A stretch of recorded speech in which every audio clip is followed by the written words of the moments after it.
Well, hello everybody and welcome back to the channel. It's time for some Star Trek, the original series, specifically Season 2, Episode 18, The Immunity Syndrome. But before we get started, if you could do me a huge favor, hit that like button, smash that subscribe, ring that bell for notifications. Your hitting, your smashing, and your ringing greatly helps out the channel, and it allows me to alert you next time we go live with Star Trek or any of our sci-fi fare. And of course, if there's anything that we do, Star Trek included, that you would like early or in its full-length format, the link to our Patreon's in the description. But my friends, all that's then, and this is now, and now it's time for the greatest series, Star Trek, the original series, Season 2, Episode 18, The Immunity Syndrome. Prepare to engage maximum warp reaction, and away we go!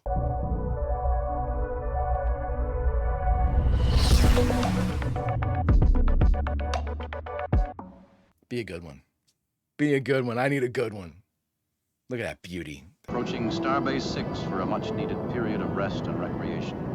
It's heavy interference. All I get is Intrepid and what sounded like a sector coordinate. Intrepid. Intrepid is manned by Vulcans, isn't it? Yes, that's right. Enterprise calling stop. Enterprise calling stop. Oh, what happened? Captain, What happened? the Intrepid.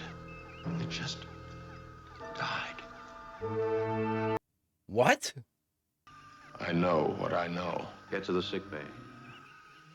Oh no. Captain. That's an order. Yes.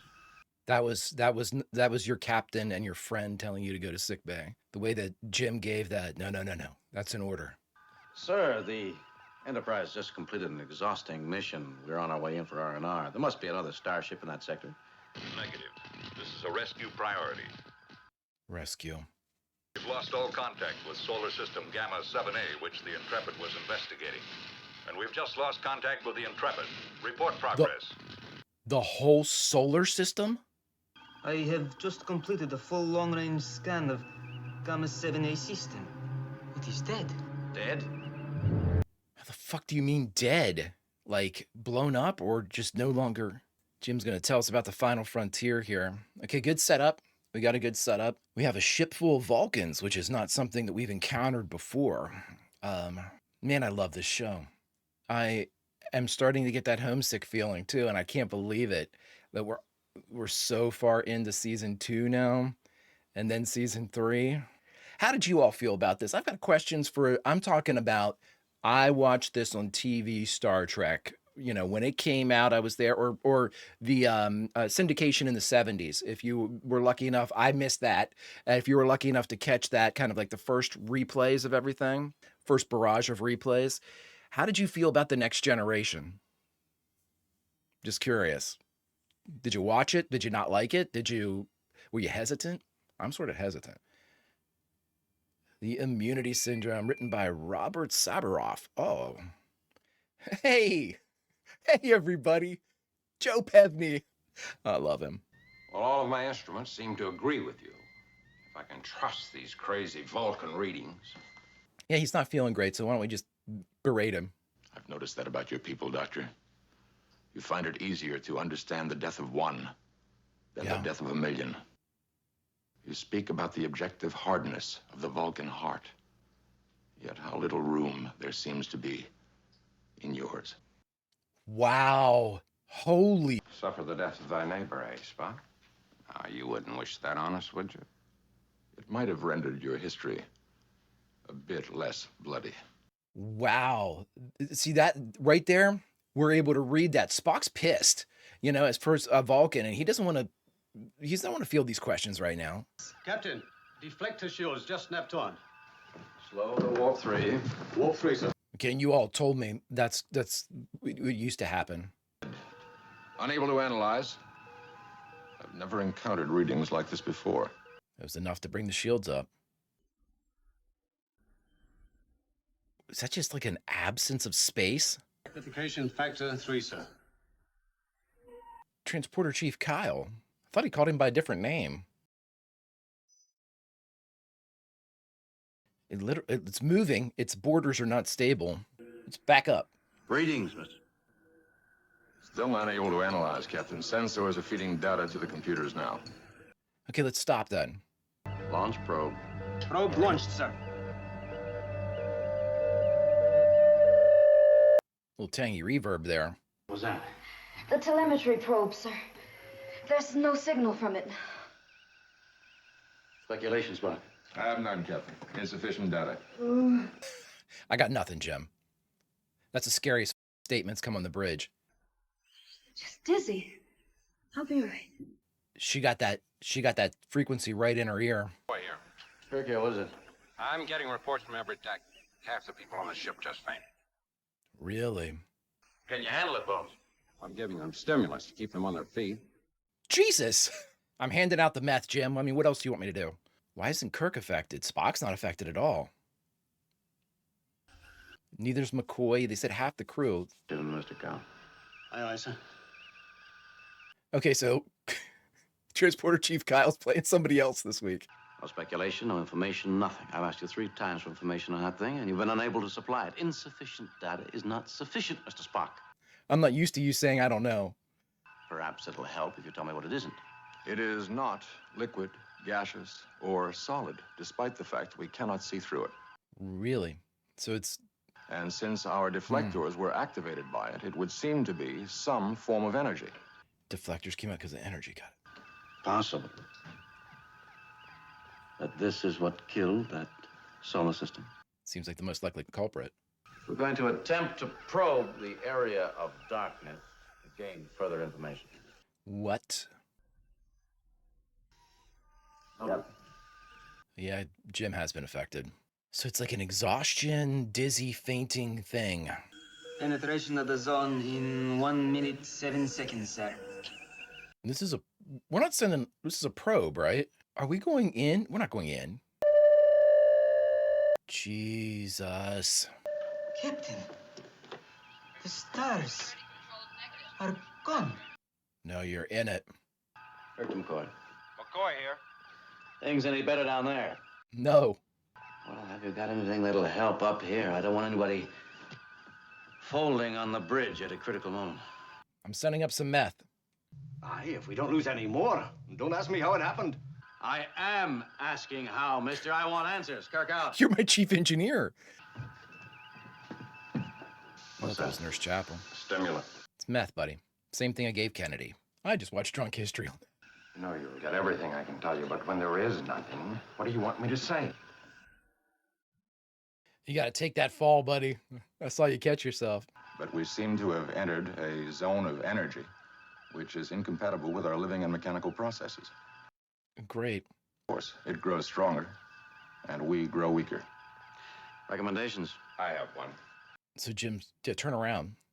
I recommend survival. Could you be a little bit more dramatic, Plum? Survival. Okay.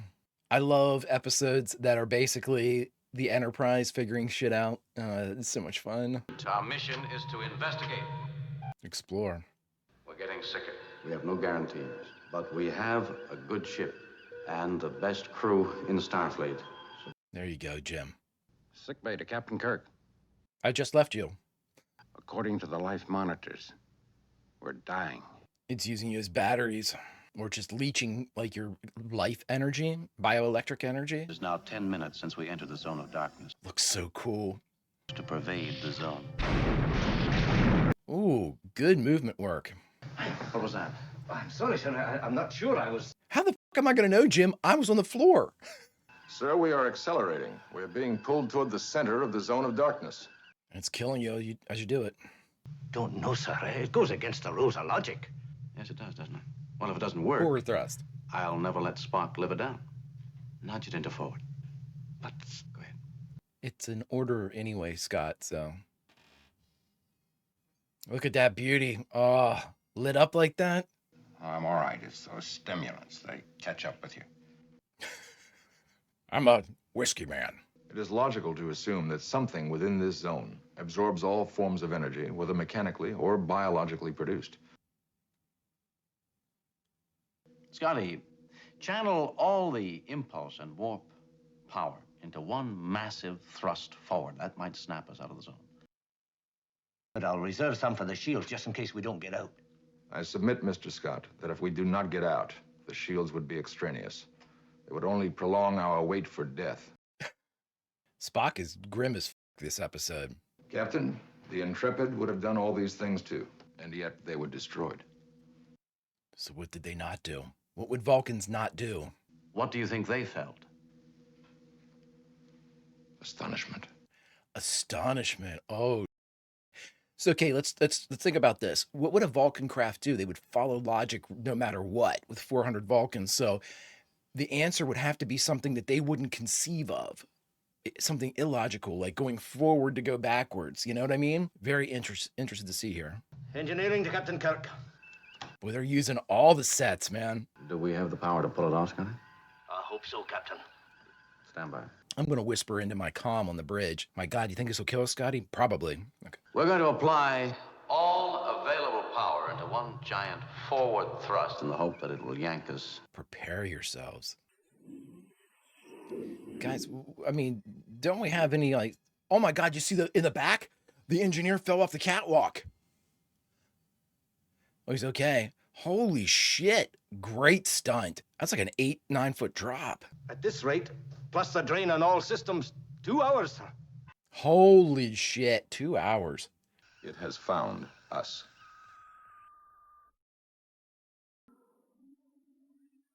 Is that like a single-celled organism? It looks like a, I wonder if this is like a great big, like... Length, approximately 11,000 miles. Width, varying from 2,000 to 3,000 miles. Condition, living.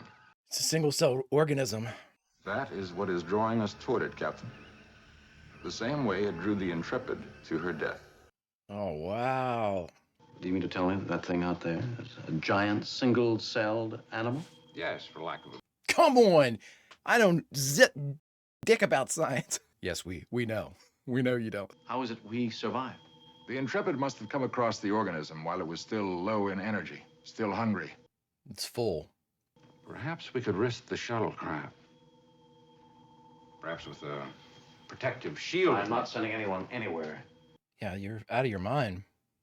We could send one man in, pinpoint its vulnerable spots. You know what the odds are in coming back? I can't order a man to do that. Yeah, we're not sending you in, Plum. You have a martyr complex, Doctor. I submit that it disqualifies you. That I intend to pass up the greatest living laboratory The since... Vulcans saw it first and died. Well, just because the Vulcans fail. I am more capable. Mm. You don't think you're going? Well, I'm better qualified as a command pilot than you are. Which makes you indispensable, Captain. Right? I mean, what are we doing here, everybody? Dr. McCoy has the medical, biological knowledge. Mr. Spock is better suited physically and emotionally to stand the stress. I mean, you're going to send them both? Both are right. Both are capable. And both are indispensable. Which of my friends do I condemn to death? Jesus. Dr. McCoy will tell you what special equipment to put in it. Kirk out. Sending Spock. I'm sorry, Mr. Spock. You're best qualified to go. It's the right call because Spock has such a wide cross-section of knowledge, and he's... We're wasting time. The shuttlecraft is ready. You're determined not to let me share in this, aren't you? This is not a competition, Doctor. He's not jealous. Vulcan dignity. How can I grant you what I don't understand? Then employ one of your own superstitions. Wish me luck. Yeah. Come on, you guys are friends here. Drop all this horse shit. You two will take a phaser for one another. Come on, Spock. Good luck. Come on, dude. Good luck, Spock. Such a contrarian, man. We know you love him, dude. I love Bones is so great. Great character. Man, they just butt heads. Emotion and logic. So well played. Enterprise. Oh, that's our communication's gonna be shit. He won't have enough power to get back out if he diverts it to his shields. He knows it. Slowing now. Contact in 18.3 seconds. Brace yourselves. Maybe slow down a little bit. Oh, and Dr. McCoy. You would not have survived it. Sir, Mr. Spock has reduced life support systems to bare minimum. He's taking all the energy. Save your power for the shields. Calculations indicate the shields will last only 47 minutes. He's only giving himself 48 minutes of air, basically. Spock, do you read me? I am losing voice contact. I will transmit internal coordinates of chromosome bodies. Chekhov, what are you getting? He's transmitting. He's transmitting. He's alive. Ha! He's kicked it in the side to let us know. Jim genuinely happy. When you absolutely positively have to have the best officer in Starfleet, Spock, accept no substitute. How much time do we have? No more than an hour now, sir. Put all secondary systems on standby. Oh, we've had that for a bit, so that's good. Sufficient charge of destroy the organism. Significant charge of what? We have determined we can destroy the creature, provided we can do it from inside the organism. Spock clearly knew how to destroy it, but was unable to transmit. Plum, what do you got? Am I so sentimental that I just have to keep believing that he's still alive out there in that mass of protoplasm? He knew the odds when he went out there, just as you did when you volunteered to go. It's a disease, like a virus invading the body of our galaxy. Antibiotics or antivirals, white blood cells. Here we are, antibodies of our own galaxy, attacking an invading germ.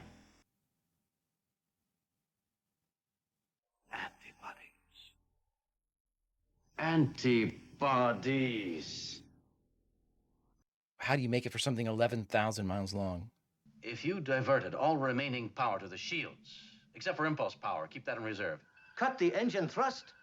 We'd be sucked into that thing like being caught in a wind tunnel, sir. Yeah, go inside. Everybody else would have fought against that. Between the stimulants and the pressure, I would suggest that you try to stay off your feet for a few minutes. That's not going to happen. We're going to enter the body of the organism rather abruptly, I would think. Damage control party stand by. All decks secure for collision. Kirk, out. Hold on to your buttholes. Here we go. Plum, maybe grab a chair. Oh, nice stunt in the back. A guy going over the railing. Woo! We're through, sir. I believe everybody's aware of that, Mr. Chekhov. Energy, energy. I saved all I could, sir, but I don't know whether we have enough to get back out again. Or time either. We are committed. We are committed. This thing has a negative energy charge. Everything seems to work in reverse. We'll use antimatter. Aye. Scotty, we need a magnetic bottle for the charge. How soon? It's on its way, sir. Scotty's like, I got this shit. This is a plan I can get behind. Point blank range. We'll implant it, then back away. The eddies and currents in that protoplasm, the probe could drift thousands of kilometers. You gotta slap that sumbitch. It's like throwing a paper airplane in a windstorm. Time for another stimulant. How long do you think you can keep taking that stuff? It'll blow you apart. Keep me together for another 7 minutes. Jim's like, here comes the juice, baby. The passage of the Enterprise on its way to whatever awaits it. No, he has no idea what's going on. I wish it known that I bequeath my highest commendation and testimonial Oh, to the captain, officer, and crew of the Enterprise. Finest starship in the fleet. shit, that got me. Wow. Oh, that's where I am, everybody. Holy shit. I wish to record my recommendations for the following personnel. Oh, Lieutenant Commander Leonard McCoy, Lieutenant Commander Montgomery Scott, officers Chekhov, Cowell, Uhura. And my highest commendation for Commander Spock, science officer, who gave his life in the performance of his duty. God, really good exchange there. I think it's apparent that I care deeply about these characters. Launch probe at 0 acceleration. Forward thrust off 1/10 of a second. Forward thrust off, sir. Probe launched, sir. Mr. Chekhov, a nice, straight line. Don't waste any time.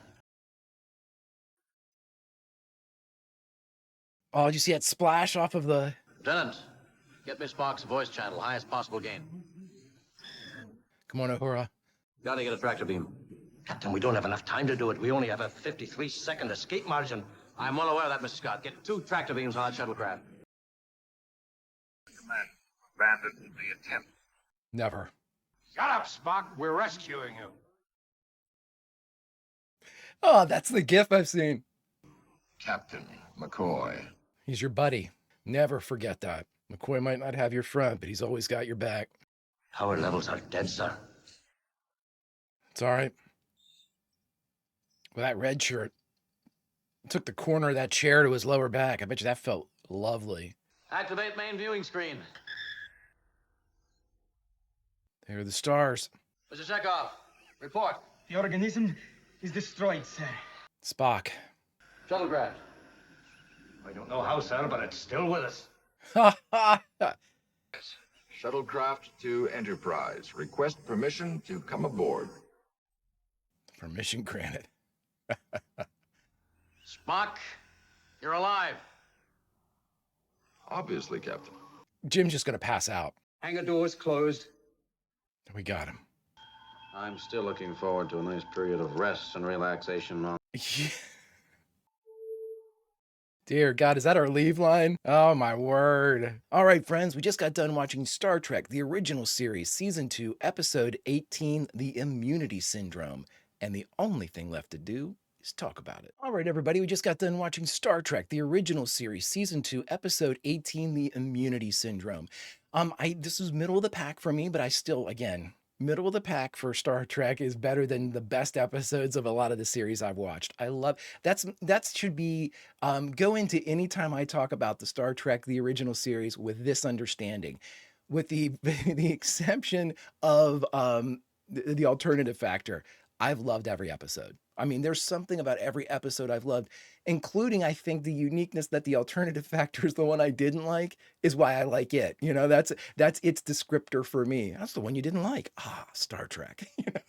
I don't know how that works, but this one for me had a cool premise, a very, in many ways, very simple, single-celled organism flying through space, 11,000 miles long. If it replicates at the same rate that our cells do, at some point, the universe is in trouble when there are a couple million of these things.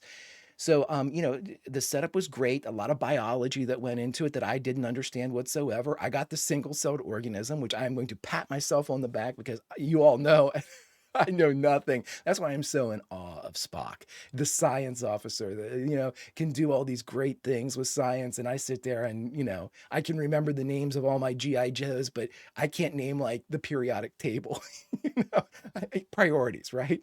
But, the cool thing about this episode, I think, even beyond like the terminal nature of everything that was going on, the constant countdown. We needed Sulu here for his countdowns, but the constant countdowns of the power being ebbed away, the time associated until depletion, those were all good constructs to use. But I think what really was the selling point of the episode for me, as you saw in the reaction, was, you had 2 moments where it was the interpersonal workings of the crew, specifically our big 3 in Kirk, McCoy, and Spock. It was that relationship that was really kind of delved into in this episode where, you had Kirk having to choose between his 2 friends. How do I choose? How do I send one of my friends to die? And Jim is constantly being forced to make these big decisions. And this is one of the biggest ones he had to make, even though it's not, you would think, in all the great episodes we've seen, with The City on the Edge of Forever and, Balance of Terror and stuff, this is still a huge one because personally, you are asking Jim Kirk, not the captain of the Enterprise, you're asking Jim Kirk, the friend, to basically have a Sophie's choice between like who he's going to pick and who he's going to send, send to his death. It's a huge thing. And so that was Jim's kind of contribution to this relationship development episode that we saw. And of course, we had the most kind of development between McCoy, in my opinion, between McCoy and Spock. When Spock, as soon as he heard about the Intrepid going down, and when he sensed that loss of life, he was changed. I mean, right? And understandably so. He was a different Spock than what we're normally used to. And again, this is the brilliance of Leonard Nimoy. Leonard Nimoy, and we've talked about this a lot, Leonard Nimoy has a pocket in which he has to act. He can't go above it. He can't be too elated. He can't go below it. He can't be too depressed or angry or, emotionally driven. And the emotions arrive in the highs and the lows of that pocket of acting. To dramatically limit yourself, to a specific range of acting is one thing. To be able to then make that limited range a spectrum unto itself for your character is masterclass acting. And that's what Leonard Nimoy did. Leonard Nimoy said, well, I can't, as far as, human reaction is concerned and human emotion is conveyed, I can't go into, maybe if it's a scale of like 1 to 100, he's able to work somewhere around 40 to 60. Like he can't go above 60, he can't go below 40. So he's caught in a very narrow pocket. And so once he's there, he's taken that pocket, made it into himself so he can go right up to that 60 or right down to that 40. And we saw that on a perfect example is this episode, the immunity factor, or immunity syndrome. Christ, did I say factor? Alternative factor is what I'm thinking of. Which, believe me, the immunity syndrome is much better than the alternative factor by 11,000 miles exactly. But with this one too, you were able to see him as soon as he heard about the Intrepid going down and he felt that sense. He became, and I said it in the reaction, it's his version of pissed. When he would get stopped, McCoy was challenging him. He didn't want anything. He didn't have time for that shit. His Vulcan bullshit tolerance level had been surpassed. He was done, and he was cutting. And that one remark that he gave to Bones, he was cutting when he said that. You rarely see something where it's not, that he's jesting, where that Spock's just kind of, being sarcastic or having a go at McCoy. This wasn't. This was him like Doctor, you need to focus the fuck up. We got a big problem here, and I don't have time for this horse shit right now. I love that because we need to have Spock like that every once in a while. We need to have Spock in as many ways as Leonard Nimoy feels comfortable conveying him, because that's a fascinating exploration into a character that has no reference at that point. We've talked about it before. He was the first and only Vulcan at that point that you all saw every week. So it was up to him to carry, the definition or the defining attributes of the entire Vulcan race, and obviously did so like no one else ever could have. Leonard Nimoy created the character along with the creatives and really made it shine. And it's within those pockets of him bouncing down to the 40 and punching up to the 60 that really fascinate me. And this is a great exploration of that. Now, in addition, we got to see those two moments where it was a parallel between Spock alone and Kirk on the bridge, where Spock was, they were giving their last will and testament, basically. In the event of my death, or if this is recovered, commendations for the following. In my event of my death, if this is recovered, the highest levels of citations for the following.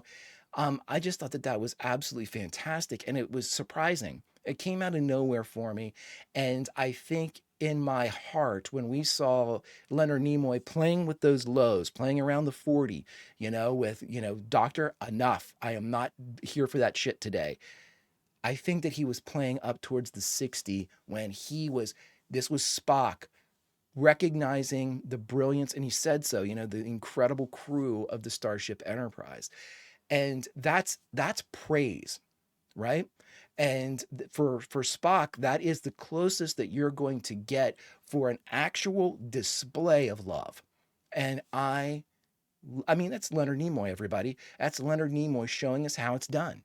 Leonard Nimoy saying, hold my beer. Oh, I have to act but not use emotion. Hold my beer, everybody. I'll be right back.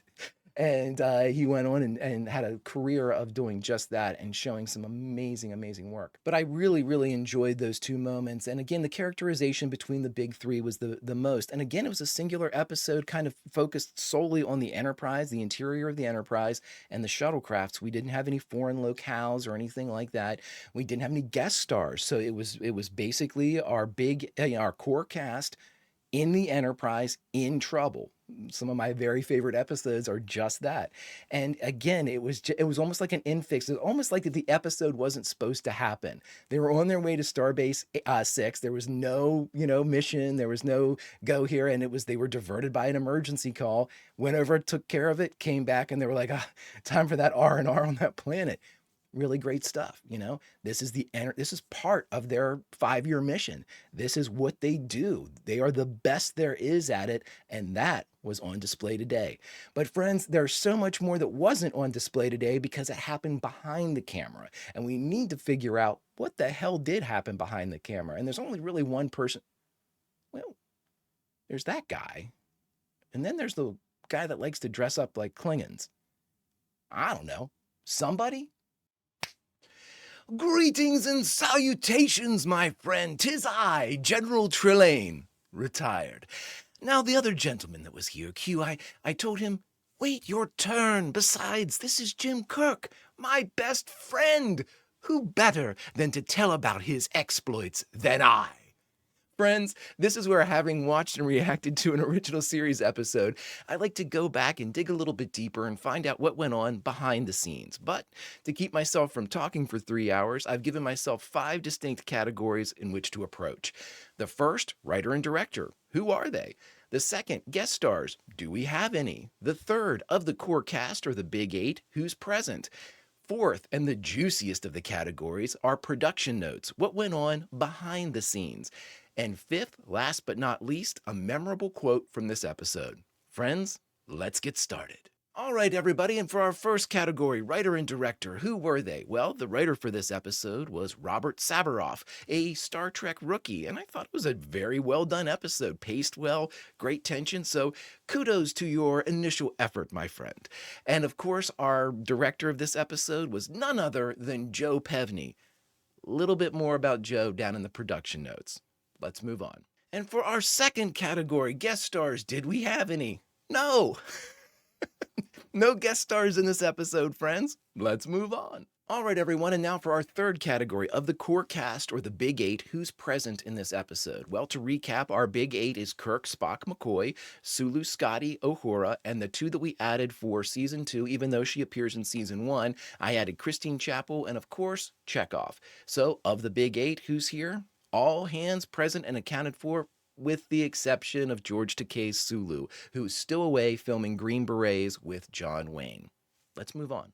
All right, friends, and for our fourth category, often called the spiciest of the categories, are production notes. What are the little bits of pieces of information and trivia that went on behind the cameras? Because as we've often said, that story, the one behind the cameras, is sometimes just as good as the one in front of the cameras. Let's go. Now, for our first production note, friends, John Winston wears a gold uniform for our transporter chief, Kyle John Winston, wears a gold uniform for the only time in the series. Now, the reason for that was, and the reason for the different name and all of those things, they were using stock footage of the bridge. And of course, they had sitting in the seat of the pilot was, whether it would be Sulu or William Blackburn is the other person that would sit there. They would be wearing a gold outfit. So they realized, to make sure that they had continuity with kind of the distant shots and the cuts and stuff, that they moved John Winston from a red uniform into a gold uniform. Let's move on. And now for our second production note, friends, speaking about uniforms, despite there being one more appearance of the green sash wraparound uniform for an episode that was actually filmed prior to this one, this is the last time that the green sash Kirk uniform would be filmed. Bon voyage. Let's move on. Now, this one I thought was pretty interesting, but this is the third production note that we have here. It was cut from the original script, but we actually had a name for the Vulcan captain of the USS Intrepid, and that name was Satak. I thought that was pretty interesting, and I'm actually going to look out for that name. Not that I think it'll appear again, but I've noticed that sometimes when they have either character designs or descriptions or actual names that they cut, sometimes they appear later, and I'm going to be on the lookout for Satak. Let's move on. Now for our fourth production note, friends, when Kirk is reciting the citations that are going to be given out to all of the crew that, for their distinguished service in the event of the Enterprise's destruction, or if they make it, obviously actual citations, but that is the first time that he refers to Dr. McCoy by his rank of lieutenant commander. Now, despite this being the only time that he's actually mentioned by his rank, at all times his uniform has depicted him as a lieutenant commander.